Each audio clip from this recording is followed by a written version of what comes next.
Hello everyone. आज हम लोग देखने वाले हैं कि किस तरीके से हमारे HTML टेम्पलेट को हम रेंडर करेंगे एज ए रिस्पॉन्स।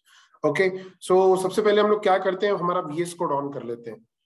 ठीक है, सो ये हम लोगों ने हमारा VS कोड ऑन कर लिया है। तो VS कोड स्टार्ट करने के बाद हम लोग क्या करेंगे, मैं पूरा किस तरीके से पूरी प्रोसेस होगी वही रिपीट कर रहा हूँ। न्यू टर्मिनल पर जाएंगे हम लोग। यहाँ पर हमें क्या करना है, डेस्कटॉप पर जाते हैं हम लोग। डेस्कटॉप पर गए, मैं डेस्कटॉप पे प्रोजेक्ट बनाना चाह रहा हूँ। मैंने प्रोजेक्ट बना लिया है। यहाँ पर प्रोजेक्ट बनाने के लिए हम लोगों ने इसके प्रीवियस वीडियो में भी यूज किया है, creation of Django project, how to create Django project. Okay, so वही प्रोसेस मैं रिपीट कर रहा हूँ विद इन 2 मिनट्स और within 2 minutes. Okay, so मैं क्या करूंगा, यहाँ पे Django Django admin start project new project 1। This is what हमने हमारा न्यू प्रोजेक्ट 1 बनाया। ओके, फिर हम लोग क्या करते हैं, न्यू प्रोजेक्ट 1 के अंदर चले जाते हैं। न्यू प्रोजेक्ट 1 के अंदर मैं चला गया हूँ। ठीक है, यहाँ पर मुझे क्या करना है, जेंगो एडमिन, मुझे स्टार्ट ऐप करना है। स्टार्ट ऐप हमें क्या करना है, स्टार्ट ऐप और उसका भी नाम मैं इसी तरीके से रखता हूँ, new project 1 app means project की ऐप है। ठीक है, सो ये हम लोगों ने बना दिया है, ऐप भी बन चुकी है हम लोगों की। अब हम लोग क्या करते हैं, इसे ओपन करके देखते हैं। सो हम लोग फाइल में गए, ओपन फोल्डर किया, यहाँ पे डेस्कटॉप पे गए और डेस्कटॉप में हम लोगों को न्यू प्रोजेक्ट 1 नाम का एक फोल्डर दिख रहा है, यहाँ पे हम लोग एक्सेस कर लेते हैं। अब हम लोगों का इस प्रोजेक्ट का आज का टारगेट क्या है कि हम लोग क्या चाहते हैं, हम लोग चाहते हैं कि HTML पेज को रेंडर करना as a response, HTTP response. Okay, so जब भी हम URL से रिक्वेस्ट करें तो हमारा HTML का पेज रेंडर होना चाहिए। ओके, सो उसके पहले हम लोग किया, सो हमारे दिमाग में आता है कि हम लोग हमारे HTML की फाइल्स को रखें कहाँ पर।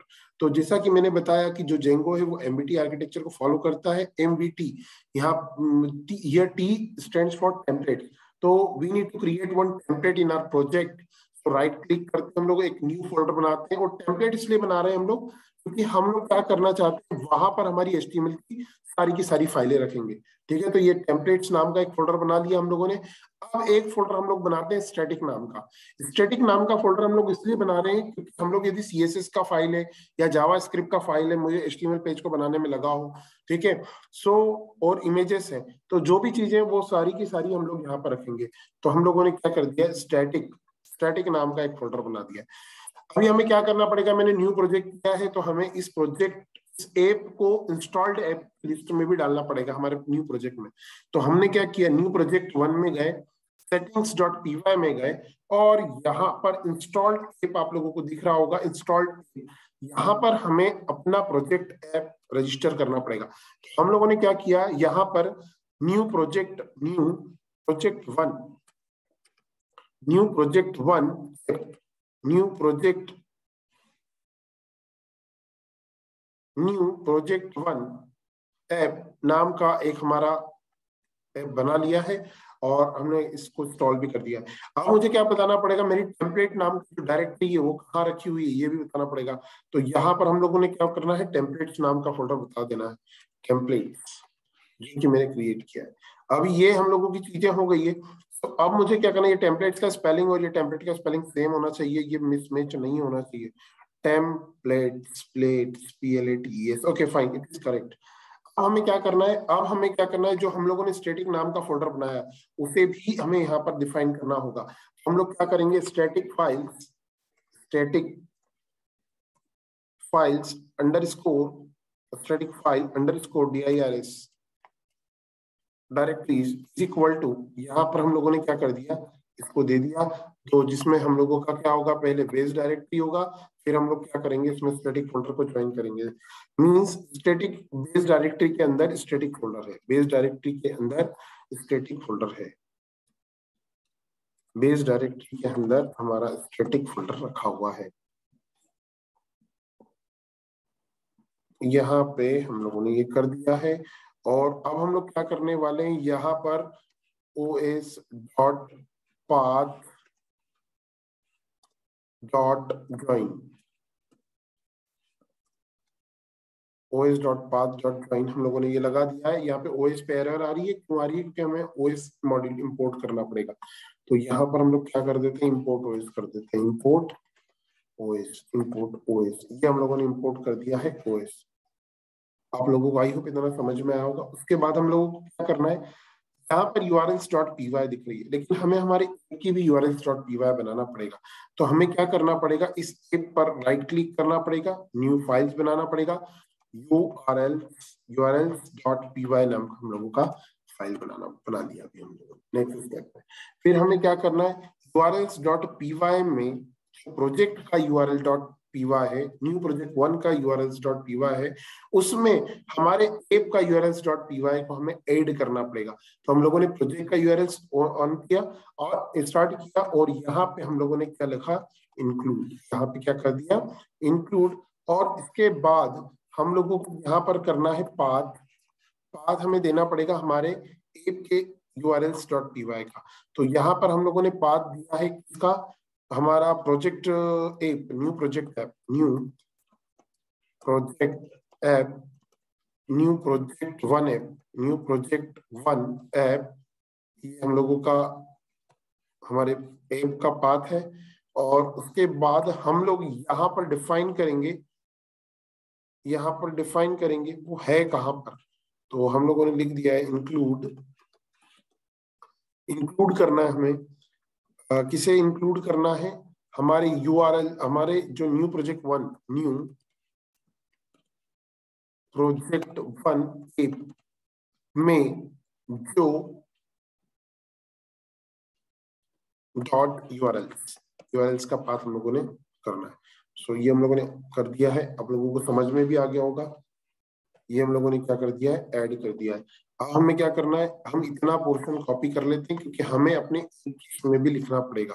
तो हम लोग यहाँ पे हमारे ऐप के urls.py में जाते हैं, और यहाँ पे मैं वो सारी लाइनें पेस्ट कर देता हूँ।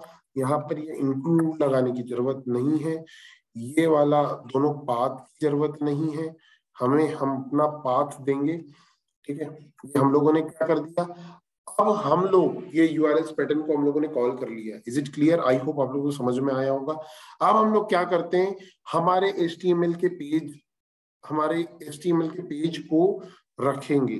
ठीक है, हमारे HTML के पेज को रखेंगे। तो सबसे पहले हम लोगों ने जो टेम्पलेट फोल्डर बनाया था, वहां पर हमारे HTML की फाइल्स रखना है, और जो हमने स्टैटिक नाम का फोल्डर बनाया था वहां पर हमें CSS की फाइल्स को रखना है। ठीक है, तो सबसे पहले हम लोग ये काम कर लेते हैं। तो उससे पहले मेरे पास ये टेम्पलेट्स की HTML फाइल मैंने ऑलरेडी बना के रखी हुई थी, HTML पेज की कोडिंग करके रखी थी, वो मेरे वो डेस्कटॉप पर रखी हुई है। तो मैं आप लोगों को पहले वो ही बता देता हूँ। डेस्कटॉप पर गए हम लोग, डेस्कटॉप पे मैंने यहाँ पर HTML नाम का पेज बनाया हुआ है। कि मेरी एक HTML की फाइल है और एक CSS की फाइल है, ये दोनों को उठाकर मैं वहीं पर डेस्कटॉप पे ही मेरे न्यू प्रोजेक्ट 1 में जो टेम्पलेट्स है वहां पे हम लोगों ने HTML का फाइल डाल दिया, और यहाँ पर CSS का फाइल मैंने स्टैटिक में डाल दिया। मैं क्या चाह रहा हूँ, यहाँ पर एक जो टेम्पलेट है उसके अंदर डायरेक्टली मैंने फाइल रखा हुआ है, तो मैं चाह रहा हूँ एक फोल्डर बना लेता हूँ फाइल्स नाम का, ताकि हमारी सारी फाइल्स अलग ही सेपरेट रहे, और उसके अंदर मैं HTML का डाल देता हूँ।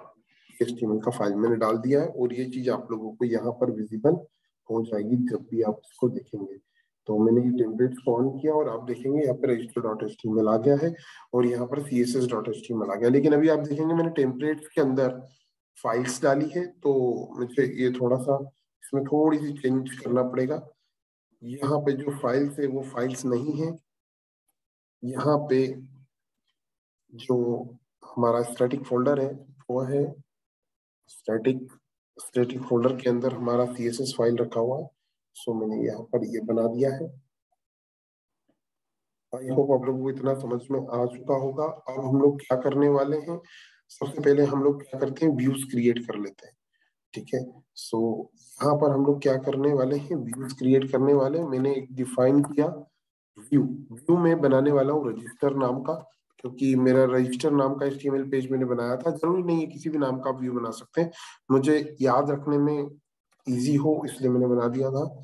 और यहाँ पर हम लोग क्या करते हैं, रिक्वेस्ट आएगा, URL का रिक्वेस्ट आएगा, और उसके बाद हम लोग क्या करेंगे, रिटर्न करेंगे, रेंडर करेंगे, रिटर्न करने के बाद रेंडर करेंगे। रेंडर करने के बाद हमारी जो रिक्वेस्ट आई थी उसके रिस्पॉन्स में मुझे क्या भेजना है,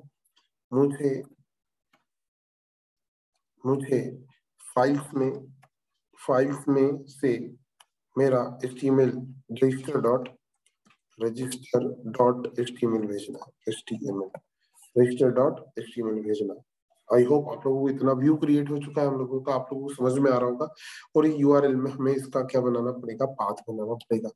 तो हम लोग क्या करते हैं, यहाँ पर पाथ बनाया मैंने, और पाथ में मैंने इसका दे दिया रजिस्टर, इसका नाम दे दिया है हम लोगों ने रजिस्टर, और ये रजिस्टर कर दिया हम लोगों ने यहाँ पर। और यहाँ पर मुझे क्या करना है, व्यूज डॉट रजिस्टर को कॉल करना है। व्यूज डॉट रजिस्टर, यहाँ पे एरर बता रहा है व्यूज में, बिकॉज मैंने व्यूज को इंपोर्ट नहीं किया है।